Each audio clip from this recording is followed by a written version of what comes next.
The alien marketplace was loud and crowded. Creatures of all shapes and sizes moved between stalls, selling food, parts, and strange glowing items. In the middle of all this chaos ran a human boy. Dirty, thin, and barefoot.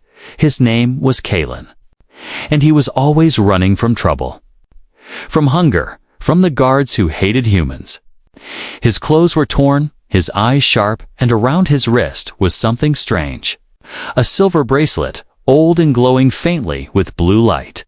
Covered in symbols no one could read, Kalen didn't know where the bracelet came from.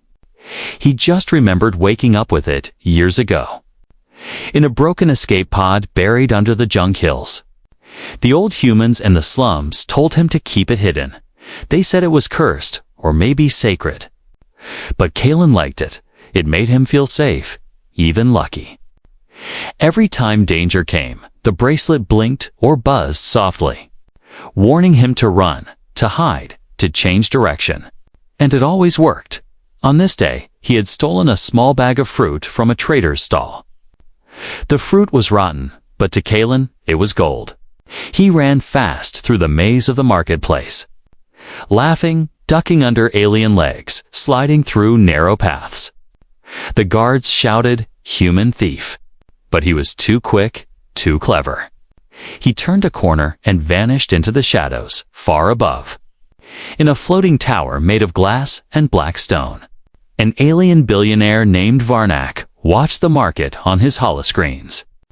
Varnak was tall, with silver skin and 6 fingers. His eyes were cold like ice. He owned half the city.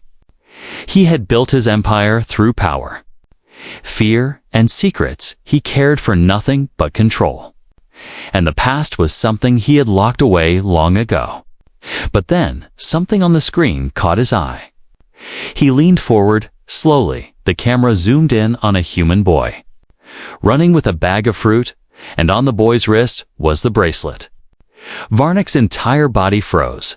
For a long moment, he did not breathe. His long fingers touched the screen as if trying to make sure it was real. That bracelet was not just jewelry, it was a gift. One he had given a long time ago to someone he had loved deeply, a human woman named Elira. She was brave, kind, and different from others.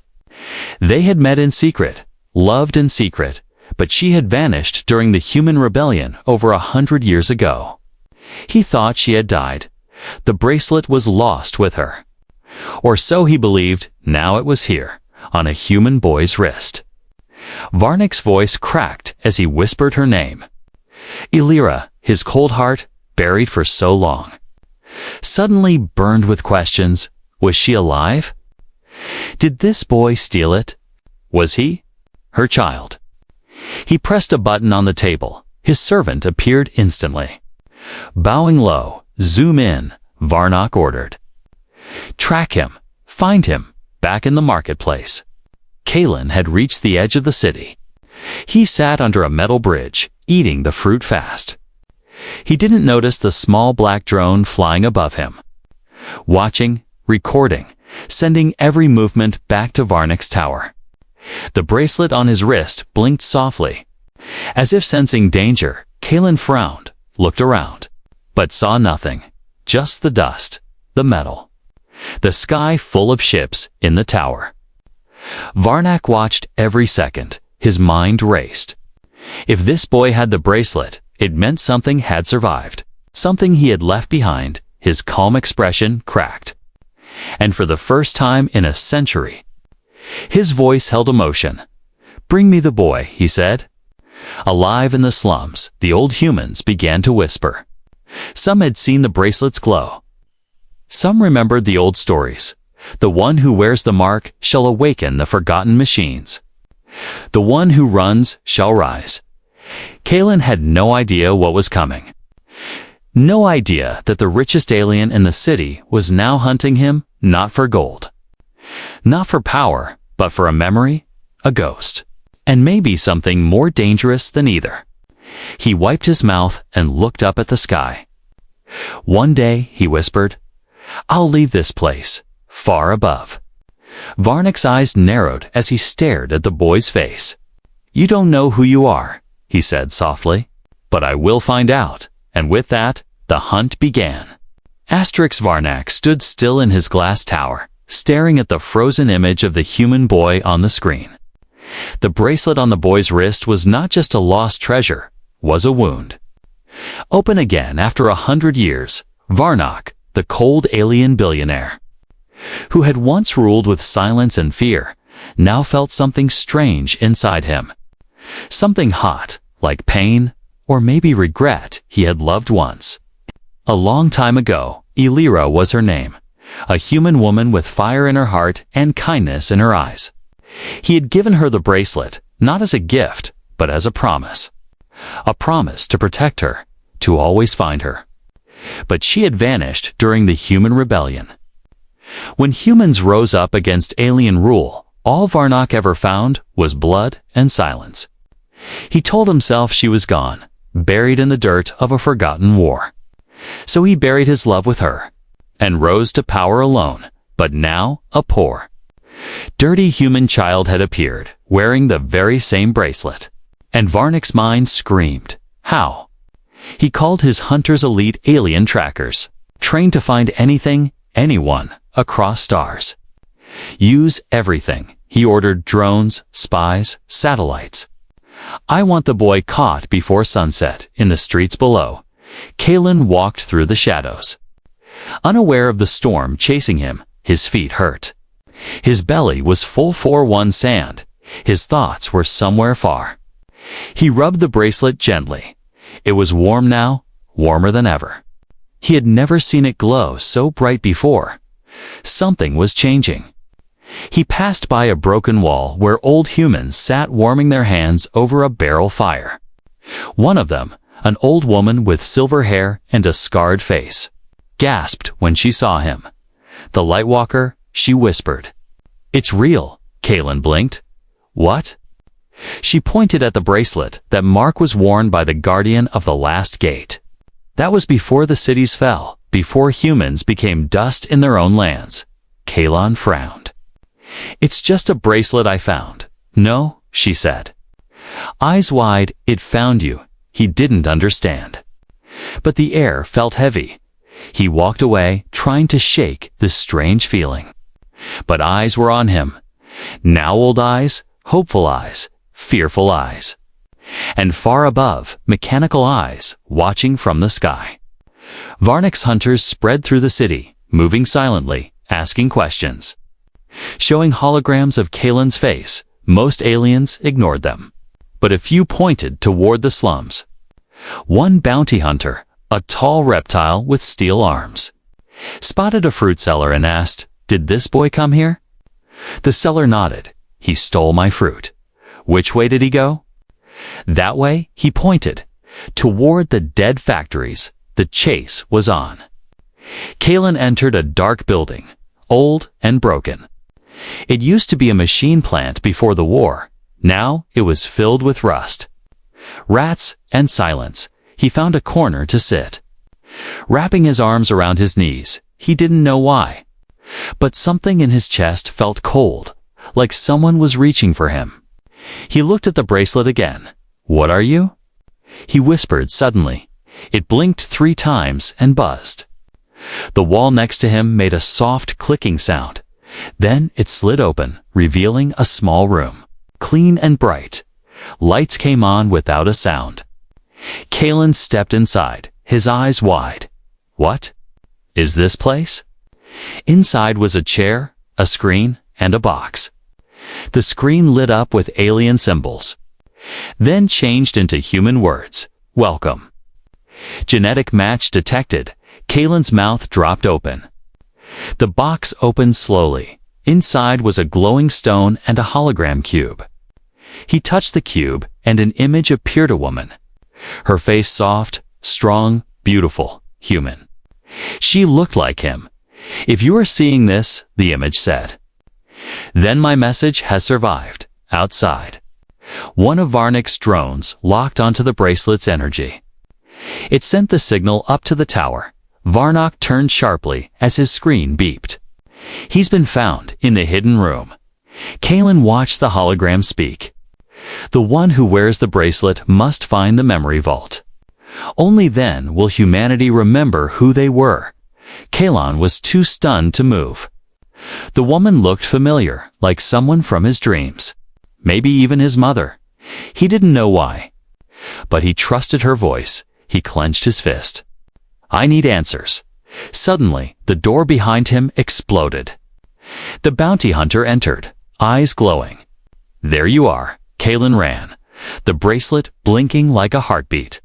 Machines in the hallway came alive, spraying sparks, blocking paths. Helping him escape. Somehow, they obeyed the bracelet. Back in the tower, Varnick smiled slightly. He found the first room, he said. Good. Let's see how far he can go. His voice was calm, but inside, he was no longer the same. The past was no longer buried, it had returned. In the form of a boy with a bracelet, and perhaps, a destiny. Kalon ran until his legs burned. His breath came in gasps. The heavy air filled his lungs like smoke behind him. The bounty hunter's footsteps echoed through the factory ruins. He didn't know where he was going. He only followed the bracelet's blinking light every time it pulsed. A door opened, a wall shifted, or a path cleared.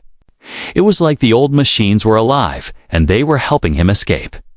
He ducked under a broken pipe and crawled through a narrow tunnel. The bracelet buzzed again, softer this time. Not a warning, but a pull. A strange feeling in his chest told him to turn left.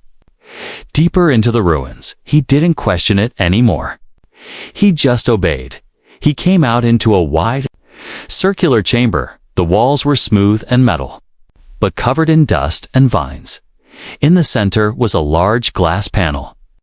Cracked but still glowing faintly, he wiped the dust off and stared at what lay beneath a map. Not of the city, but of something bigger. It showed underground tunnels, secret passages, and something marked only as memory vault before he could study it further. A voice behind him growled. Found you? The bounty hunter stepped into the room. Raising a weapon, Kalon panicked. He looked around. No exit. The bracelet blinked bright blue. And suddenly the map panel lit up and projected a blinding light. The hunter shielded his eyes, growling in anger. Kalon used the moment to run again. He found a stairwell leading down, deeper than he had ever gone before. The walls grew darker, colder, but the bracelet kept glowing, leading him like a torch in a cave at the bottom. He entered a place that didn't look like the rest of the slums. It was clean, untouched, almost like someone had preserved it on purpose.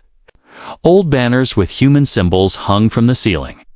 Long tables filled with dusty screens and machines lined the room.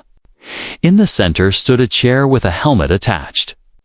The bracelet blinked fast now, almost shaking. Kalon hesitated, then stepped closer. The screen lit up with one word.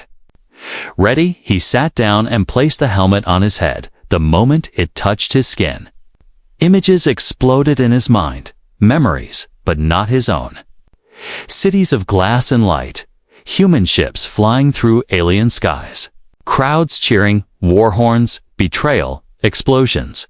And then a woman's voice. You must remember who we were, the voice said. We were explorers, dreamers, protectors. But we trusted the wrong ones. And they took everything. Kalon saw the alien faces, Varnick's kind, sitting in golden towers while humans were pushed into shadows, forced to forget, forced to obey. The woman continued. They erased our history, locked our knowledge. They feared what we could become. Tears slipped from Kalon's eyes. He had never known this side of the story. He had grown up thinking humans were weak, small, broken, but now he saw the truth. Humans had once been great, proud, united. And the bracelet wasn't just a key, it was a memory stone, passed from one guardian to the next. The images stopped. The helmet powered down. Kalon sat in silence, his heart pounding. Something had changed inside him. He wasn't just a poor boy anymore. He was connected to something bigger. Something ancient. Footsteps echoed again. More hunters, this time not just one. Kalen grabbed a metal rod and ran back through the hallways. But this time, he wasn't just escaping. He was protecting something. A truth. He couldn't let them catch him. Not until he found the memory vault.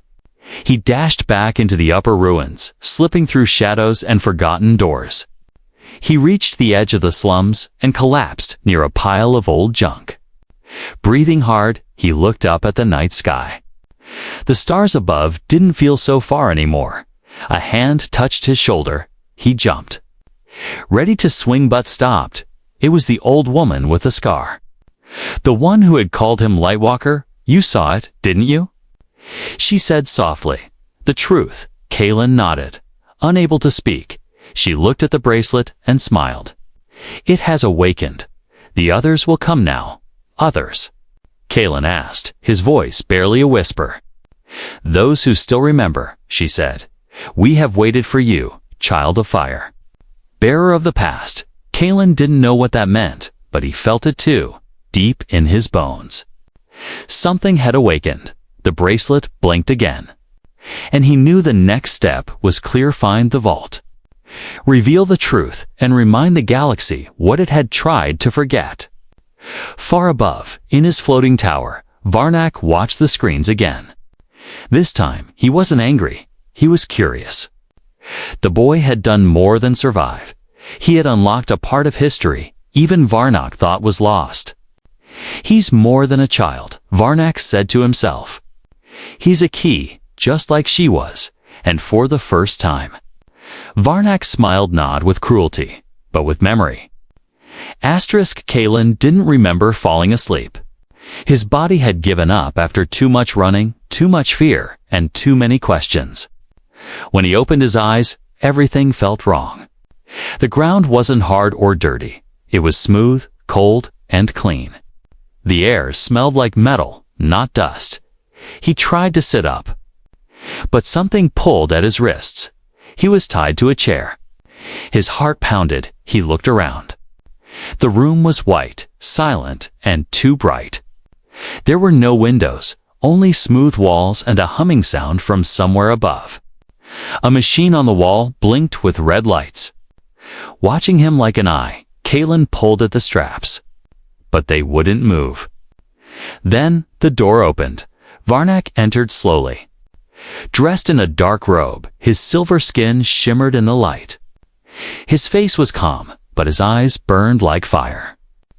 He stood in front of Kalen and said nothing. Just looked at him, as if trying to see through his skin. Into his soul, Kalen stared back. Trying to be brave, but his voice shook. Who are you? Varnak's voice was soft, but cold. The question is, who are you? Kalen frowned. I'm nobody, just a human, just ... Me. Varnak stepped closer. You wear something that was mine. A gift I gave to someone long ago. A human I trusted. A human who vanished. Kalen looked down at the bracelet on his wrist. It still glowed, even now, even here. I didn't steal it. I found it. Where? Varnak asked sharply, in a broken ship. Buried under the trash hills, Kalen said. I was just a kid. I didn't know what it was. Varnak's eyes narrowed. You're lying? I'm not, Kalen said. Louder this time. I don't even know who she was. The woman from the hologram, but I saw her face. She looked like someone I've seen in dreams. Varnak's hand twitched slightly. A flash of pain passed through his face. Just for a second, then he turned away, staring at the wall. Her name was Alira, he said softly. She was human, like you. She was clever, brave. And foolish. What happened to her? Kalen asked. She betrayed me, Varnak said. Voice low, she ran. During the rebellion, she left me behind. With nothing but that bracelet, Kalen shook his head. No, I don't think she betrayed you. I think she was trying to protect something. Varnak spun around, eyes sharp. What do you know? Nothing, Kaylin admitted, but I saw her message. The machines showed me what humans used to be, what we lost, and I think she knew the truth. She wanted it to survive. Varnak was silent for a long time. Then he walked over to the machine in the wall and pressed a button. The straps on Kaylin's arms unlocked. He stood, weak and confused. "You are not just a street thief," Varnak said. "You are part of something older, something dangerous. Then why help me?" Kaylin asked, "Because," Varnak said slowly, "if you are lying, I'll find out if you are not. Then we need each other." Kaylin followed Varnak down a long hallway made of silver and glass. Doors opened without a sound. Lights followed their steps. This place was far above the city, maybe in the sky itself. A tower built for kings or monsters. They entered a room with a huge window. The stars outside looked close enough to touch. Varnak stood at the glass and spoke. "Do you know what that bracelet really is?" Kaylin shook his head. "It's a key," Varnak said. "A signal, a command tool. It was made by humans long ago, before the fall. Only a few were ever created. Yours is the last." Kaylin's eyes widened. "A command tool for what?" "For the vault," Varnak said. "A place hidden under this city, deeper than any alien has gone. A place where your people stored their final memories.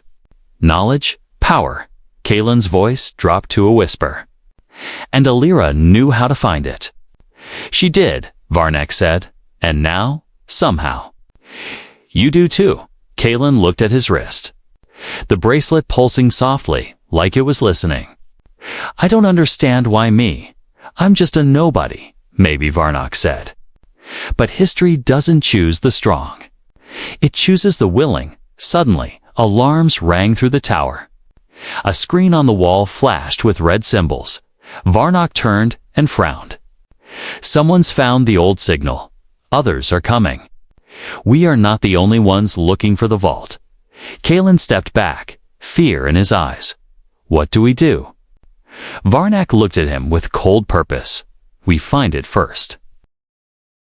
The tower was quiet again, but not peaceful, outside. The stars blinked in the dark sky while shadows moved across alien ships. Inside, Kaylin sat in a deep chair, staring at the stars. His heart was heavy, his mind full. Everything he thought he knew about life, about himself, was changing too fast. He used to be just a boy in the slums, a runner, a survivor. But now, he was someone important, someone chosen by the past. Varnak stood behind him, silent as stone. His arms crossed, his face cold, but his eyes distant. He wasn't thinking about the alarms, or the hunters, or even the vault. He was thinking about her, Alira, the human woman he had once loved, the woman who had vanished with the bracelet so long ago. And now, after all these years, her voice had returned through this boy. "She never told me where she hid the vault," Varnak said quietly. "Even when we were close, she kept secrets." Kaylin looked up. "Why did she run from you?" Varnak didn't answer at first. He stepped toward the window and stared out. "Because I didn't listen," he said. "Because I believed the others who said humans were weak. I thought I could protect her by hiding her, by controlling her, but she didn't want to be protected. She wanted to be free." There was silence between them. Then Kaylin spoke. "I've seen her messages. She didn't hate you." Varnak closed his eyes. "Then why did she leave?" Kaylin didn't know, but he remembered the way Alira had spoken in the hologram. Her voice strong, sad, full of love and warning. "Maybe she left for the same reason I always ran," he said. "Because she was scared of what would happen if she stayed." The bracelet blinked again, and a new message appeared on the table screen. It was another recording from Alira. Kaylin touched the image and her face appeared again. Varnak stepped forward slowly, almost afraid to breathe. "If you're watching this," Alira said, "then it means the bracelet found the next guardian. I don't know who you are, but I hope you're kind." And if he is with you, Varnak, I need you to listen now." Varnak leaned in, every part of him frozen. Her voice was soft, like a memory coming back to life. "I never stopped loving you," Alira said. "But you were blind to what was coming. The High Council didn't want peace. They wanted control. They feared what humans could become. That's why they started the war.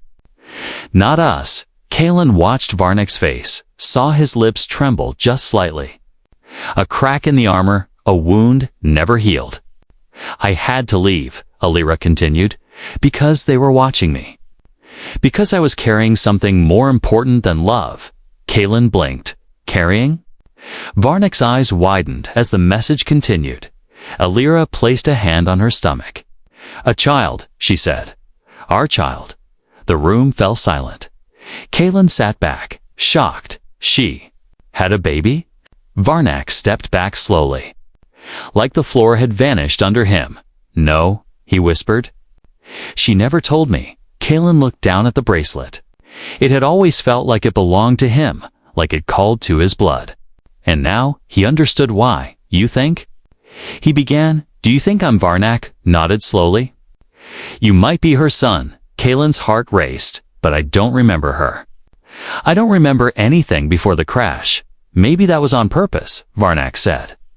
"To protect you." They both stood in silence as the stars moved outside. The message continued one last time. "If you want to finish what I started, go to the vault. Protect the truth. Don't let the council erase us again." The image faded, and the screen went dark. Varnak turned away, his voice low and rough. "All this time, I thought she betrayed me," he said. "But I was the one who betrayed her. I let my pride blind me." Kalen felt something new, pity, not for himself, but for this alien who had once ruled the skies and now stood broken by love. "We can still finish it," he said. "For her?" Varnak nodded, wiping his face quickly. "The vault is hidden deep below the first human city. But the way is blocked, sealed by old tech. Only the bracelet can open it, but it needs to be activated fully." "How?" Kalen asked. "By facing the truth," Varnak said. "In the ruins of the old capital, there is a temple. A place built by humans before the war. We must go there now." As they prepared to leave, more ships entered the sky. Other alien factions had seen the signal. They were coming, not to protect the past, but to destroy it. Because some secrets were too powerful, even for memory. But Kalen was no longer just a poor boy. He was the last son of Alira, and the truth was waiting for him. The winds over the old capital city howled like ghosts. The buildings were broken and covered in vines. The streets were silent, but the air felt alive. Kalen stepped out of the ship, the bracelet on his wrist glowing brighter than ever. This was it, the place from Alira's message. The lost human city, once full of life, now nothing more than ruins and echoes. Varnak followed close behind, his eyes scanning every shadow. He had never walked these streets before. Not when they were alive, not when they fell. Now he walked them with the boy who might be his son. And with a heart heavy with memory, they passed stone statues covered in moss, humans carved into poses of strength and honor. Holding tools, books, and stars, "We were builders," Kalen said softly. "Not just fighters." "Yes," Varnak replied. And that's what scared them. They reached the center of the city, where a round structure stood half buried in dirt and broken glass. The Temple of Memory, built long ago by humans to protect their knowledge, their dreams, and their pain. The bracelet buzzed, and a soft tone echoed through the ruins. The temple responded, doors sliding open, lights flickering on after so many silent years. Inside, it was like walking into another time. The walls glowed with soft blue lights, and symbols danced across the ceiling. The air was warm, almost welcoming.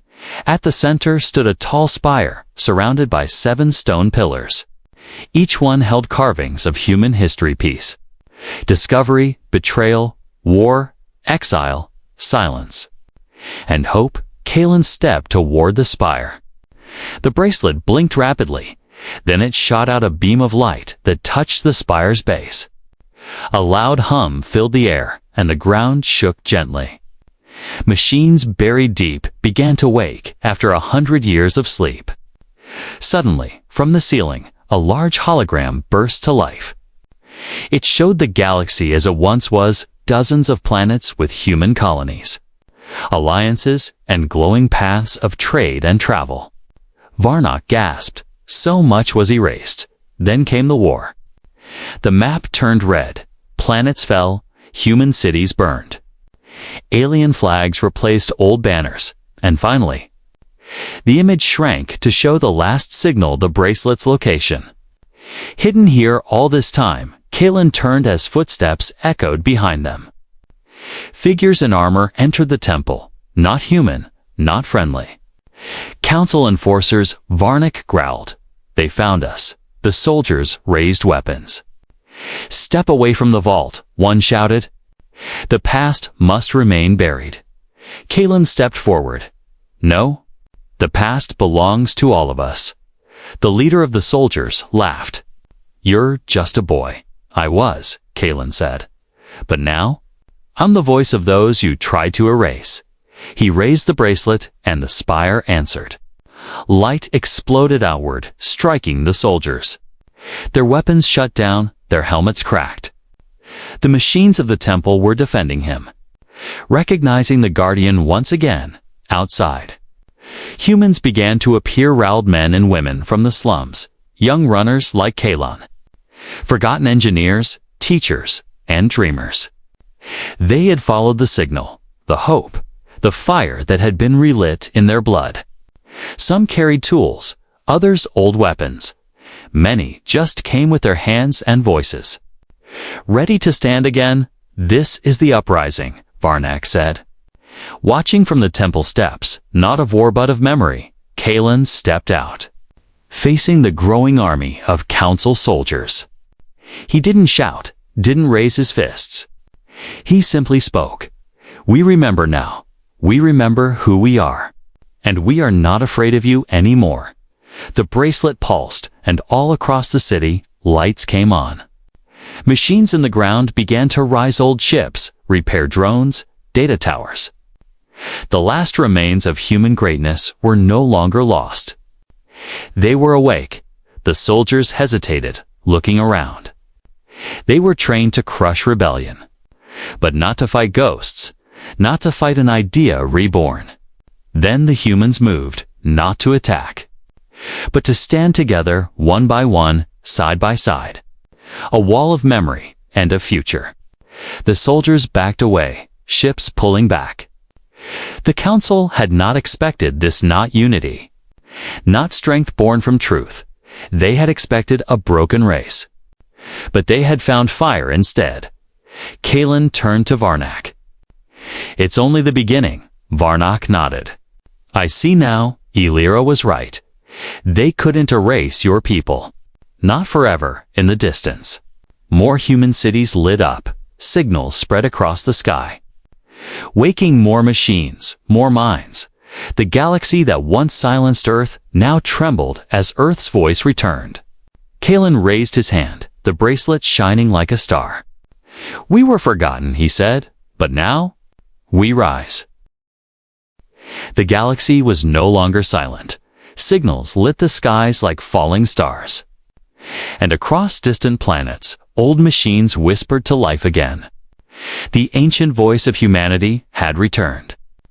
Not through weapons, not through war, but through memory and truth. Kalen stood at the heart of it all, a boy once lost in the slums, now standing tall as the final key to a forgotten age. The vault beneath the temple opened wide, revealing crystal walls filled with light. Inside were libraries of memory, holograms of voices long gone, blueprints of technology buried by time, and histories that had been rewritten or erased. Kalen walked through the chamber slowly, his fingers brushing the glowing panels. Each one told a story of courage, of science, of family, of loss. This was not just power, it was identity. Varnak followed behind him, his expression unreadable. Once a ruler feared by millions, now a man changed by love, guilt, and the truth. He had come seeking control, but had found something far more dangerous: understanding. The moment he saw the vault in full, he stopped walking, his knees almost gave in. His hands trembled. "This is what she died for," he said quietly. "She tried to protect this from me, from the council, from everyone." Kalen looked at him, not with hate, but with something deeper: pity, and a strange kind of respect. "And now," the boy said, "we protect it together, outside the temple." Human crowds filled the ruins, their faces lit by the glow from the vault, their eyes full of hope. Some cried, others stood in silence. All of them felt it the beginning of something new. Aliens too had gathered, not just to fight, but to witness. Many had believed the stories were lies, that humans were weak, forgotten. But now they saw the truth with their own eyes. And it changed everything. A large alien ship landed nearby, council markings glowing across its black surface. Soldiers stepped out, but did not raise their weapons. They had come too late. The war was already lost, not through fire, but through awakening. A council speaker stepped forward and looked at Kalen. "What is your demand?" he asked. Kalen looked at the thousands gathered behind him. Then back at the vault, he spoke clearly. "We don't want revenge. We want remembrance. We want every race, every planet, to know the truth of what happened to us. We want our name back, our place in the stars. And we will not let you silence us again." The speaker bowed his head slowly. The council knew it had lost control. And more importantly, it had lost the people's belief. The galaxy had already chosen its side that night. The stars above the ruined city were filled with light. Ships came not to conquer, but to learn. The vault was open to all human. Alien, rich, poor. It became a place of memory. A warning of what happens when fear controls power. And a reminder that no voice should ever be erased. In the center of the city, where once there had been only dust and rubble, a tall tower was built. At its top, behind clear crystal, rested the bracelet, still glowing, a symbol of what had been lost and found again. Below it, carved in stone, were the final words of Alira's last message. "Truth cannot be buried, not forever." Years passed, and the story of the poor boy with the bracelet became legend. Children across the stars learned his name, his courage, his journey. He was not remembered as a warrior, but as a light bringer, a memory keeper, a spark that reignited the flame of humanity. Varnak grew older and quieter. He stayed close to the human settlements, not as a ruler, but as a guardian. He never asked for forgiveness, but he earned something close to it, in time. He looked at Kalen not with power in his eyes, but with something gentler. Something a father might show his son. One quiet morning, Kalen stood on a balcony overlooking the rebuilt city. The sky was blue, clean, birds flew, machines hummed with purpose. People laughed, and far in the distance he saw children wearing toy bracelets, pretending to open secret doors and awaken ancient machines. He smiled. "I was just a thief," he whispered. "But she made me more." He placed his hand over his heart, feeling the memory of the bracelet, even though it now rested in the tower. "Thank you, Mother," he said. "Thank you, Father." And above the city, the stars blinked, not in silence, but in celebration. Humanity had risen, and this time it would not be forgotten.